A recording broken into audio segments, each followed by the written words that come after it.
Hey folks, MasakoX here. I would like to point you all to my newly refreshed Patreon at patreon.com/MasakoX, just to make sure the channel can keep on chugging along. Thank you very much for your time, and let's get on to the story. Future Trunks is someone who we haven't really done a deep analysis on in quite a while, and Haverock and I have come to the conclusion that, for the sake of the show, he has to suffer. Unfortunately. Having had the perspective of multiple anime and manga arcs, as well as 2 movies not featuring the character, let's talk about him. It might seem that there would be nothing to really add on the character, since his last experience, what we saw, was at the end of the Goku Black saga, since technically nothing has changed from that point on. He's almost just become static. But certain elements of the world are important context for everything that has happened in this character's life. So let's discuss. First of all, there is that really weird rumor circulating that after Future Trunks made his debut on the 25th of June 1991, Toriyama didn't know yet who his parents were. There was an interview with Koso for a J-Wave radio podcast with Kazuhiko Torishima, Toyoto Takeda, and Yu Kondo, 3 legendary editors who worked closely with Toriyama for years. Tidbits from this interview were eventually translated by Inomis from the Twitter account The Nexus. I'll leave a screenshot, so that means you can pause for your own leisure, but there is really a lot of interesting stuff there. But this was something that attracted our attention in particular. Some people were rather confused with the results of this particular content, because during his debut, Trunks had the capsule corp jacket, as well as some semblance to looking like Vegeta and Bulma. Was that happenstance? Luck? Happy coincidence? Well, there is an actually easy answer to this that doesn't really undermine the story told by the editors, and it also makes sense. You see, very few of us remember that the first time we saw Trunks, he looked like this. There is also another shot of his boot, and then the chapter ends. So yes, we believe that what has happened here was simply Toriyama deciding that we are going to see a mysterious time traveler character, but he needed some time to think about who he actually was. But once his face was revealed, he already knew about his origins, so it was a case of Toriyama, once again, flying by the seat of his pants on a weekly basis. You may argue that the coloured version of the manga helps, but even his eyebrow structure, hairstyle, and really high forehead does point out who his parents were. So yeah, this rumour is true, just not in the way people imagined it to be. The character we've just shown you was clearly intended to be the child of Vegeta and Bulma. It's just that the discussion that the editors may have remembered might have taken place sometime between the chapters. So yeah, this is our clarification for you, but we do believe in it really heavily. Anyway, we all know the drill here. Trunks enters the fray, easily dispatches Frieza, Cold, and their entire entourage, waits for Goku at Idiot Rock, talks with him, reveals the terrible future they are about to live through, including the fact that Bulma and Vegeta got it on, and promises to return within 3 years. It was a huge change of pace, because the villain of the previous arc had been basically two-shotted. And not only that, and then Trunks as a character was afraid of the next big threat, so the androids were even more hyped up to be incredibly powerful. You see what I'm getting at here? On more than one occasion, we have mentioned how at the time, most of us didn't really think about this whole ordeal as being something bad.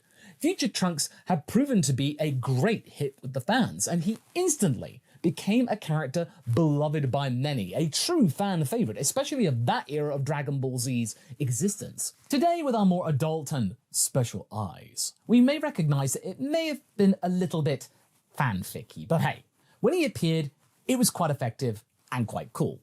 But what was not quite effective, though, were his subsequent appearances. Because his time travel, not only did it cause some sort of butterfly effect to go on, as we saw with the gods, but also he was mostly relegated to the role of an exposition machine. Now, we would be unfair to say that the Future Warrior did not see some fights in his time in the present, or well, actually past. And also, he and Krillin destroyed the embryo of Cell, saving everyone from a whole heap of trouble later on, even if it might have just been devolved into a minor inconvenience for a day. but he was also a huge part of Vegeta's character arc. While for the most part they weren't on the friendliest of terms, there was some mutual understanding between the two. And whilst the bio-android giving the prince a beating was the proper beginning of his journey toward becoming a more positive and useful character, instead of becoming a liability, it wouldn't have happened unless Trunks was in the room. Even though his Super Saiyan Grade 3 form did absolutely nothing, except look incredibly silly, but also was kind of fun punching Cell, but later on he's relegated to being his father's sparring partner. And before his last full, true contribution to the story of that arc on August the 11th, 1992, the readers were able to see his backstory for the first time, with the animated adaptation of the history of Trunks appearing a year later. But still, he doesn't really do much, aside from dying, which pushes Vegeta to later help Gohan with taking down Cell, but once he's revived, he returns back to his timeline. He gets rather competent, dealing with his version of the androids as well as a certain imperfect Bugman. You're thinking, great, cool, the future is safe. He actually is good at his job. However, future Trunks must suffer as 8 to 9 years later, Goku Black arrives to destroy everything the poor guy managed to recover. And mind you, destroying Cell wasn't his last contribution to this timeline, since he also had his training with Shin and Kibito, and managed to stop Dabura and Babidi before they woke Boo up, because that is canon according to Super. But his victory couldn't have been a full one, an ending proper, as both Kais died, which also meant that Beerus and Whis also died. Well, Whis becoming dormant, and somehow, in later years, Trunks still managed to keep some sort of resistance going with the help of his mother and Mai, one of the coolest characters of Super, by the way, despite Black destroying most of the multiverse through targeting Kais. The poor guy once again had to rely on his past friends from the other timeline, and they did help him a bit, especially with the training, which later allowed him to develop his own form of Super Saiyan Rage. Not gonna lie, I almost forgot that was even a thing. But hey, that finisher with the final hope slash, it was very poetic and fitting, because destroying the physical manifestation of Zamasu was no mean feat, considering that both Goku and Vegeta and their fused alter ego, Vegito, couldn't do it. They couldn't succeed, but alas, it still wasn't enough. Now we're going to admit, the idea of Zamasu infesting the universe is kind of cool, and something we've not seen before. It almost turns him into some eldritch-like entity, which all things considered, raises some questions now that we know about his demonic nature from Daima. Even the fact that Zeno erases the universe of that time seems like an enormous tragedy and something of epic proportions. But no, these were never the problems of the ending. It's just how easily everyone accepts things and moves on, especially with Trunks and Mai. And we've alluded to that in many videos of the past, but to me, and this is truly the biggest issue of storytelling that this arc has. And considering that Toriyama preferred comedic storytelling, I can see why this particular landing was so hard to swallow. There's even an interview from November of 2017 where both Toyotaro and Toriyama had talked about this in the collected edition of the 4th volume of the Super manga itself. The translation credits goes to the always reliable Kanzenshu and Herms. It's more about Zamasu, to be fair, than it is about Trunks, but I do think it reflects the state of mind that both of the authors had at that particular moment. Toriyama says at his core, Zamasu is good like Shin, though I guess you could say he was so fastidious that it backfired, but you know, for this future Trunks arc, you had to depict Zamasu and Trunks' inner conflict, right? If this was back when I was drawing the manga myself, then I doubt if I could have done it. I mean, I'm not very good at depicting the character's psychology on the page, so this all came together because now I only have to think up the story. Laughs. Toyotaro then says that Majin Buu doesn't have that sort of psychological conflict, with Toriyama going, right. Frankly, I even found Cell to be a bit of a hassle. Laughs. With enemies, it's easier to just have them be straight up bad guys so that they can just get beaten up. In that sense, I think shoujo manga are really incredible, since they have to continuously depict a girl's state of mind. Laughs. I don't think I can handle that. Toyotaro then says it's incredibly difficult since things pile up and get more and more complicated. Even I had serious doubts about whether I had properly conveyed Zamasu's state of mind. Did I do it right? He asks. Toriyama then says, don't worry, you did great. It's precisely because you drew it for me that the Future Trunks arc was able to be made. On my own, I doubt I would have been able to express Zamasu's fall to the dark side. Also, there is that bit when the younger of the creators asks the older one about his motivation. Toyotaro asking, what was your starting point for creating the Future Trunks arc? With Toriyama then answering him thusly. I think I started by going, let's change things up a bit. Simple as. With Toyotaro saying, I was shocked when I first read your original draft. I thought of gods as being absolutely good. So having one of them turn evil raised the tension. The sense of tension flowing from the story from that point onward was incredible. I think it's tough to make things tense in a Dragon Ball story, but setting the fight in the alternate future, where there are no Dragon Balls, creates a crazy sense of tension, since obviously nobody can come back to life if they die. And before that, when the story starts, you don't even know the enemy's true identity. Zamasu's personality was also something we hadn't seen before. The villains of Dragon Ball are typically absolutely evil, so there's nothing wrong with defeating them. But Zamasu was a slightly more complicated case of warped justice. And this kind of proved to be a monkey's paw for us fans. We really wanted some high stakes back then, we still kinda do. Just move on from the end of Z. But the final execution left us very dissatisfied. Truth be told, looking for continuity errors in Dragon Ball is quite meaningless, knowing that the author never wanted to over-plan things, although he had some ideas in mind and planned more than he was willing to admit at the time.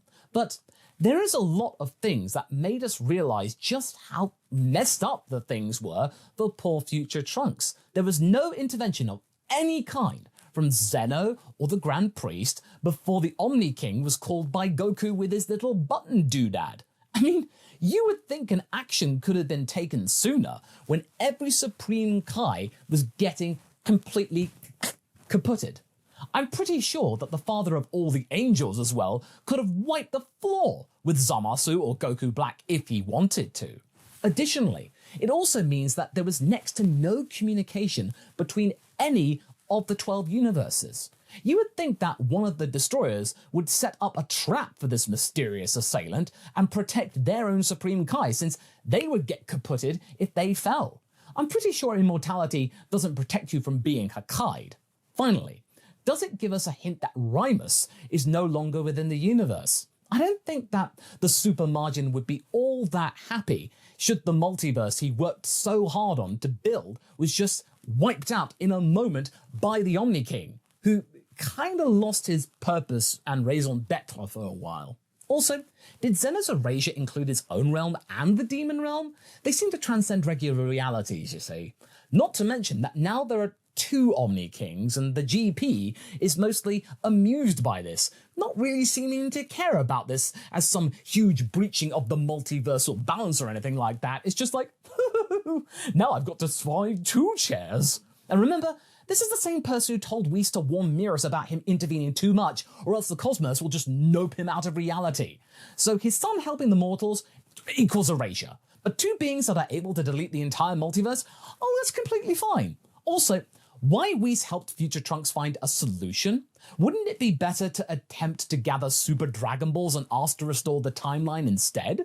We know that Super Shenron can do virtually everything, as it restored multiple universes in the Tournament of Power arc without so much as a second thought.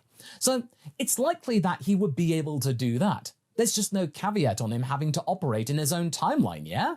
There is a lot of weirdly convoluted stuff in this particular arc, as it was back during the Android saga of Z. To circle back to that Koso Koso interview for a moment, and remind you all, I made a what if about this topic, about what if Future Trunks remained in the past. So, going back to that particular interview from earlier, it's kind of ironic that many years later, Toriyama decided to create an even more chaotic and even more convoluted story to change things up a bit. Something that before had caused a bit of his Dragon Ball fatigue back in the day. We of course love and remember the author fondly, who wouldn't within this fandom?